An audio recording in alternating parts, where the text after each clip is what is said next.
स्वामी जी, किसी भी चीज़ को या सिचुएशन को प्रैक्टिकली कैसे देखना चाहिए, क्योंकि अक्सर हमें कहा जाता है be practical don't be emotional. ये सिचुएशन पे डिपेंड करता है कि कौन सी सिचुएशन है। थोड़ा सा मैं एक चीज बताता हूँ। इंटेलिजेंसी का अक्सर गलत तरीके का लोगों के अंदर धारणा है। इंटेलिजेंसी का धारणा है कि किसी व्यक्ति के पास बहुत पकी हुई समझ होगी हर चीज की, कि वो किस चीज को कैसे हैंडल करता है। नहीं, this is not intelligence. Intelligence सिर्फ एक ही होती है, स्पॉन्टेनियसली जीना। स्पॉन्टेनियसली जो व्यक्ति जीता है वो अचानक पाता है कि उसके अंदर इंटेलिजेंसी आ गई। लेकिन स्पॉन्टेनियसली जीना कैसे? स्पॉन्टेनियसली जीने के लिए लोग सांसों को साध रहे हैं, आती जाती सांसों को देख रहे हैं, स्पॉन्टेनियस हो जाएंगे ना। आती जाती सांसों को देखोगे तुम संसार से कट जाओगे। तुम आते जाते संसार को देखो, आते जाते संसार को देखोगे, अनुभव तुम्हें आती जाती सांस जैसा ही होगा, लेकिन तुम्हारा बाहर से कनेक्शन टूटेगा नहीं। इंटेलिजेंसी जो है उसको हिंदी में एक शब्द दिए गए, दो तीन शब्द हैं जिसको मैं बताता हूं। एक है बुद्धिमान। ठीक। बुद्धिमान का अर्थ होता है जो बुद्धि से मान बैठा। वो बुद्धि से फिक्स कर लिया कि इसका ऐसा होना चाहिए, उस फिक्स से वो इधर उधर नहीं हटता, और अगर इधर उधर हट जाए तो परेशान हो जाता है। इसलिए बुद्धिमान बुद्धि से मान के चलता है। बहुत किताबी पढ़ने वाले लोग बुद्धिमान होते हैं, लेकिन रियल इंटेलिजेंसी जिसको बोला जाता है वो बोला जाता है विवेकशीलता। विवेकशील स्पॉन्टेनियस होता है। जैसे कृष्ण, कृष्ण के पास दो लोग जाके खड़े होते हैं और उनमें एक अर्जुन है और एक दुर्योधन है। अर्जुन पहले पहुंचता है लेकिन वो सो रहे होते हैं, तो अर्जुन खड़ा रहता है, आया मदद मांगने युद्ध के लिए। उसने देखा कृष्ण अभी सो रहे हैं, वो खड़ा रहता है। दुर्योधन जो है वो बाद में आता है, लेकिन एकदम सामने आके खड़ा हो जाता है और उनको उठाता है। उठते हैं तो दुर्योधन को ही देखते हैं। तो दुर्योधन और इस तरीके से दो लोग दिखाई पड़ते हैं। अब उसमें कृष्ण कहते हैं स्पॉन्टेनियस के बाद दोनों लोग मदद मांगने आए। अब दो लोग एक ही वक्त में मदद मांगने आए, एक को देखा पहले और एक आया पहले। अब तो दोनों का अधिकार हो गया। तो कृष्ण वहां पे कहते हैं भाई एक तरफ मेरी सेना है, एक तरफ मैं, तुम मुझे में से जो चाहे मांग लो। दुर्योधन कहता है कि सेना दे दीजिए। अर्जुन कहता है आप ही मिल जाए तो काफी। ठीक। अब स्पॉन्टेनियस व्यक्ति, विवेकशील व्यक्ति अर्जुन की तरफ चला गया। फिर एक वो वचन देते हैं कि हम युद्ध में लड़ेंगे नहीं, शस्त्र नहीं उठाएंगे। फिर एक वक्त आता है जब अर्जुन सही से लड़ नहीं रहा होता, तो कृष्ण कहते हैं हम तो शस्त्र उठाएंगे, अब हम लड़ेंगे सही से, तो तेरे चक्कर में मर थोड़ी जाएंगे। भाई होता रहे, वादा दिया था वो तब की बात थी, अब की बात तो ये सही है, हम ये करेंगे। तो सिचुएशंस पे डिपेंड क्या करता है, उस पर बात होती है। वर्तमान की सिचुएशन, और मैं ये कहता हूं कि वर्तमान की सिचुएशन पे जो व्यक्ति काम करता है वो व्यक्ति सदा ही सही निर्णय ले लेता है। वो चाहे उस वक्त सही नजर ना आए, लेकिन बाद में वो सही ही होते हैं। लेकिन जो स्पॉन्टेनियस व्यक्ति होता है उसका कोई भी निर्णय सदा का निर्णय नहीं होता। वो वादा नहीं कर सकता। स्पॉन्टेनियस व्यक्ति कभी भी भविष्य के संबंध में कोई तुम्हें वादा करके नहीं चल सकता। ये थोड़ी आज के दौर में समझ में ना आने वाली बात है कि स्पॉन्टेनियस व्यक्ति ही सही सबसे कार्य करेगा, लेकिन स्पॉन्टेनियस व्यक्ति ही कभी कोई वादा नहीं करेगा। समझिए क्वेश्चन है, हाँ समझदारी आईक्यू से कोई लेना देना नहीं है क्या? हाँ, आईक्यू लेवल आईक्यू से लेना देना नहीं है। ये आईक्यू, ये परसेंटेज, ये जो ना, ये सारा मशीनों पे लागू होता है। ये कंप्यूटर पे आईक्यू लागू होता है कि इस कंप्यूटर की इतनी रैम है, इस कंप्यूटर की इतनी रैम है। ये मनुष्य की रैम पे लागू नहीं होता। ये तो जितना सरलता से वर्तमान को जीता चला जाएगा, उतनी रैम इसकी बढ़ती चली जाएगी। मैं तुम्हें ऐसे बताऊं, सबसे पहले मैंने कई बार कहा कि एक बार ऐसा हुआ कि मैं एक पहली बार सन्यासियों के बीच गया। तब मेरी समझ, तब मेरे शब्द इस तरीके के नहीं थे कि मैं जो भी अपने अंदर के भाव आ रहे थे वो समझ पाता। मैंने सन्यासियों के बीच कुछ बात रखी, तो वहां 2-3 सन्यासियों ने मेरा बड़ा मजाक उड़ाया। मैं समझ गया कि ये जगत ऐसा है कि अगर यहाँ पे तर्क नहीं हमारे अच्छे हुए तो हमें ये इंसल्ट फील करनी पड़ेगी। लेकिन अब मैं क्या करता, किताब पढ़ता तर्कों के लिए। तर्कों के लिए किताब नहीं पढ़ी जाती। जैसे इंग्लिश में एसेंट होता है, अगर किसी के शब्दों में एसेंट का वो होता है ना कि एक्सेंट, बार बार एसेंट और एक्सेंट बोलता हूं, वो एक्सेंट जो होता है तो उसको ठीक करने के लिए किताब पढ़ के एसेंट नहीं ठीक कर सकते। उसको ठीक करने के लिए लगातार बोलना पड़ेगा। जितनी तुम्हारी टंग जो है वो चलेगी, उतना ही तुम्हारा जो है उस पे बढ़ता चला जाएगा। इवन कि वो एक्सेंट को ठीक करने के लिए कोई लोग मुंह में कंचे रख के भी बोलते हैं, कोई मुंह में कंचे रख लेते हैं, कोई टाफी रख के बोलते हैं बड़ी सी, कोई च्युइंगम चबा के बोलते हैं, बड़े अलग तरीके से। मैंने भी ऐसे ही समझो मेरा अपना एक्सेंट ठीक किया बुद्धि का। मैं बस तब करता था, चाहे सही हो चाहे गलत हो, मैं करता था, मैं चुप नहीं बैठता था। और मैं उन्हीं से लड़ के, इसके लिए मैंने किताब नहीं पढ़ी, मैं बुद्धिमान नहीं हुआ। जब मौका मिला, बात हुई, मैंने बात की, फिर मैंने क्वेश्चन किए, मैंने तर्क किए, अपने आप को गलत था सही जैसा भी था करा, और ज्यादा समय नहीं लगा, मेरा एक्सेंट ठीक हो गया। समझे बात को? जो व्यक्ति जिस चीज के साथ अपने को एनकाउंटर करता है, उतना ही उसका उस चीज के प्रति समझ बढ़ती चली जाती है। लेकिन जो ये सोचे कि मैं जब पूरा समझदार हो जाऊंगा तभी इसको करूंगा, वो व्यक्ति कभी भी पूरा सीख नहीं पाता, पूरा सही नहीं कर पाता। गलतियां करो, और गलतियां करने से घबराओ मत, सीख जाओगे।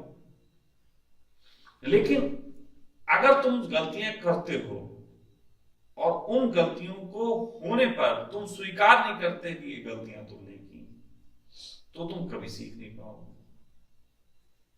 तो लड़ो, हार जाने के डर से डरो मत, हार जाओ, लेकिन लड़ो जीतने की इच्छा से। फिर जब हार जाओ तो उसके बाद दोबारा नई तैयारी के साथ लड़ो। जितनी बार भी तुम ऐसा करोगे, तुम पाओगे कि तुम निखर रहे हो। लेकिन अगर कोई ये सोचे कि मैं रियल इंटेलिजेंसी का कोई तरकीब बता दूं, कोई सांसों पे आता जाता ध्यान, कोई ओम ओम, कोई तीसरी आंख जग जाए उसके बाद इंटेलिजेंसी, कुछ नहीं। सदा ध्यान रखना, धार पत्थरों पे ही तेज की जाती है। तलवारें भी जो राजाओं के तख्त छीन लेती हैं, उनकी धार भी पत्थरों पे ही तेज होती है। मेरे तर्क की धार भी मैंने बहुत मूर्खों पे तेज की है, इसीलिए विद्वानों को भी गिरा देता हूं। मैंने अपने तर्क की धार मूढ़ों पे ही तेज की है। तो जैसे इन्होंने प्रश्न किया कि ये जो प्रश्न है कि हम चीजों को वर्तमान में कैसे हैंडल करें, हैंडल करने का कोई किताबी कला नहीं हो सकती।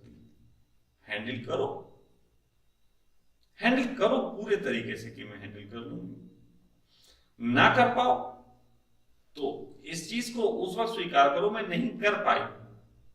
लेकिन ज्यादातर लोग मानो कैसे स्वीकार करते हैं, किसी को काम बोलो, उसने वो काम किया, नहीं हो पाया, वो कहता हमसे नहीं हो सकता ये काम। बस जिसने ये कहा उसने अपना ही अपमान कर दिया, अपनी ही क्षमता खराब कर दी। क्यों नहीं हो सकता किसी से काम? अगर तुम ये कहते हो कि नहीं हो सकता, इसका अर्थ यह है कि तुम दोबारा अपमानित महसूस नहीं होना चाहते कि तुम नहीं कर पाए। दोबारा अपमानित होने से डरो मत। एक बड़ी मजे की बात है, कितने मोटिवेटर्स बोलते हैं आगे, कितने मोटिवेटर्स बोलते हैं, और एक बात कॉमन सभी मोटिवेटर्स बोलते हैं, हार से घबराओ। ठीक, हार से जो घबरा गया वो कभी सफलता नहीं पा सकता। ये सूत्र तुम्हारे संघर्ष से ही रिलेटेड है। मत घबराओ हार से। मैं कोई मोटिवेटर की तरह नहीं बोल रहा, लेकिन ये प्रैक्टिकल बात है, मोटिवेटर्स को भी अनुभव में आती है। मोटिवेटर तुम क्या समझते हो, पहली बार में आए होते हैं और 10,000 लोगों के बीच बोलते हैं? नहीं, पहले वो ऑफिस के लोगों से बोले होते हैं, उनकी कोई सुनता भी नहीं है। फिर धीरे धीरे किसी दिन कुछ लोग सुनने लग जाते हैं, ऑफिस में मीटिंग हो रही होती है उसे खड़ा कर देते, तू बोल, वो 10 लोगों पे बोलने लगता है। 10 लोगों के चेहरे अच्छे होते हैं, वो कहते हैं अब की बार कहीं प्रोग्राम होगा तू जो है उसमें मंच संभाल लेना। फिर वो मंच संभाल लेता है, एंकर बन जाता है, एंकर से बनते बनते मोटिवेटर बन जाता है। लेकिन कुछ लोग सोचे सीधे मोटिवेटर बन जाए, वो बड़े पछताएंगे। पहले दिन मोटिवेटर बन के मंच होगा, कोई आएगा नहीं, टाई टाई पे सो जाएगा। और फिर वो उदासी जो भी से झेल नहीं पाएंगे। इसीलिए जो हार से न घबराया वो जीत गया।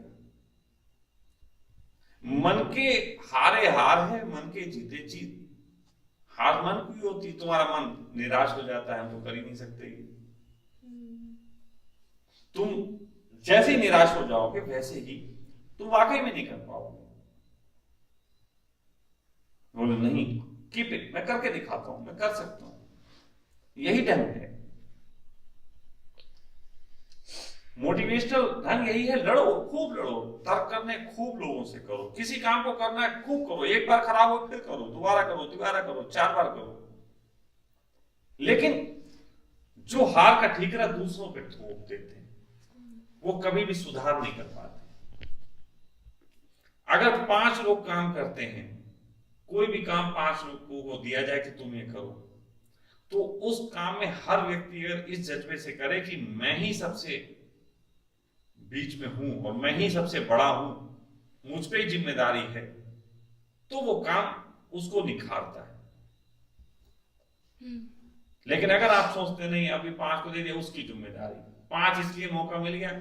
मैं एक छोटी सी बात बताता हूं, मेरी अपने जीवन की घटना, थोड़ी सुन लो, इससे सीखने को मिलेगा। मेरी बहन की शादी थी, मुझसे बड़ी जो बहन थी उसकी शादी थी। शादियों में ऐसा होता था ना कि वो बारात आएगी लड़के वालों की तरफ से, तो उसे रास्ते में एक जगह नाश्ता पानी देना पड़ेगा। ये एक फैशन चला था कुछ दिनों पहले, आजकल तो शायद नहीं चलता है ये। पहले ये फैशन था कि जैसे 200 किलोमीटर से बारात आ रही है तो 100 किलोमीटर की दूरी पे उनको एक बार नाश्ता दिया जाएगा। ओके, ठीक है, तो ऐसा एक चलता था। तो मेरी बहन की शादी में भी उन लोगों को नाश्ता देना था, पड़ाव। हाँ जो पड़ाव बोलते हैं, आप उसको अलग अलग। तो मैं, मेरे साथ मेरे दो दोस्त और एक मेरे थोड़े भैया लगते थे, आते आते थे घर में भैया। तो 4 लोग हम लोग वहां पे नाश्ता देने के लिए गए। 4 लोग, मैं, अमृत गोयल, एक मेरा दोस्त था बॉबी, सॉरी हर्ष, और एक मेरे भैया थे पप्पू के। 4 लोग हम लोग नाश्ता लेने गए। वहां पे पहुंचे, इत्तेफाक से बारात वाले सब हुड़दंगी थे, आए और कोल्ड ड्रिंक किसी ने ज्यादा ली, किसी ने शराब की वजह से अपने 5-5 लीटर के कैन में भर ली। मतलब सब कुछ हौच पौच हो गया, उपद्रव हो गया। मतलब इंतजाम, व्यवस्था अव्यवस्था हो गई, व्यवस्था अव्यवस्था हो गई। अब अव्यवस्था हो गई तो जब लौट के घर पहुंचे तो मेरी माँ ने मुझसे, मतलब हम लोगों से पूछा कि ये सब कैसे हुआ, तुम लोगों को भेजा था, ये सब क्या करके आए। तो बात चली, सब एक दूसरे के ऊपर ताने देने लगे कि भाई इनकी वजह से हो गया, ये वहां नहीं देख पाए। सब लोग एक दूसरे को थोपने लगे। मैं भी उस समय ऐसी था, दूसरों को थोपने लगा सब। तो मेरी माँ ने ऐसी बात चली कि फिर तुम लोगों ने क्या किया, क्या करके आए। तो हमारा एक दोस्त था हर्ष, वो बड़े जोश में बोला, हम लोग नाक कटवा के आए। हम लोग नाक कटवा के आए। तो मेरी मम्मी ने कहा उसके लिए तो एक ही अकेला चला जाता काफी था, 4 लोग क्यों कटवा के आए। बात थोड़ी सोचने वाली है। नाक ही कटवानी थी तो एक कटवा लेता, 4 की क्यों कटी। इसलिए जब भी कोई काम करो ऐसे करो कि तुम अकेले हो। हम 4 लोग ना कटवा के आए क्योंकि हम लोग एक दूसरे पे डिपेंड थे। आज मैं कहता हूं मुझ अकेले को तुम काम सौंप दो कोई, और मैं उस अकेले को ही सारी चीजें मैं मैनेज कर सकता हूं, क्योंकि मैं ये मानता नहीं दूसरा है, मैं मानता हूं केवल मैं ही हूं। तुमने देखा होगा यहाँ कोई भी काम होता, मुझे उस चीज की समझ है पीछे की, इसके पीछे क्या है। मैं किचन में जो प्रॉब्लम आ रही होती वो भी बता सकता हूं, मैं तुम्हारे और जगह जो प्रॉब्लम आ रही वो भी बता सकता हूं कि इसको ऐसे सॉल्व कर लो, क्योंकि मैं ये समझता हूं मैं हूं। और यही तो कारण है कि इतना तो मानोगी मैं थोड़ा सा श्रेष्ठ हूं। इसीलिए हूं क्योंकि मैं अपने को ही समझता हूं कि सब हूं। लेकिन मैं धीरे धीरे चाहता हूं कि अब अगर टीम है तो वो टीम भी एहसास करे कि तुम ही सब कुछ हो, तुम्हें ही समझना है, तुम बड़े हो। और जब ये सब लोग मिलके सोचेंगे तो 4 लोग बेइज्जती का कारण नहीं बनेंगे, 4 लोग मिसाल का काम बनेंगे, एक मिसाल खड़ी होती है। तो इसलिए आपको किसी भी चीज को काम करने का ढंग जो होता है, किसी भी चीज को एनकाउंटर करने का ढंग होता स्पॉन्टेनियस ही है। लेकिन स्पॉन्टेनियस के साथ आपको ये पता होना चाहिए अगर इसमें गड़बड़ है तो वो आपके कारण है और आपको ही अगली बार सुधार करना है। ऐसे करते करते धीरे धीरे एक दिन रियल इंटेलिजेंसी आ जाएगी, फिर इतनी तकलीफ नहीं होगी। जब तक तुम ये लगातार अभ्यास में नहीं लाओगे तब तक तकलीफ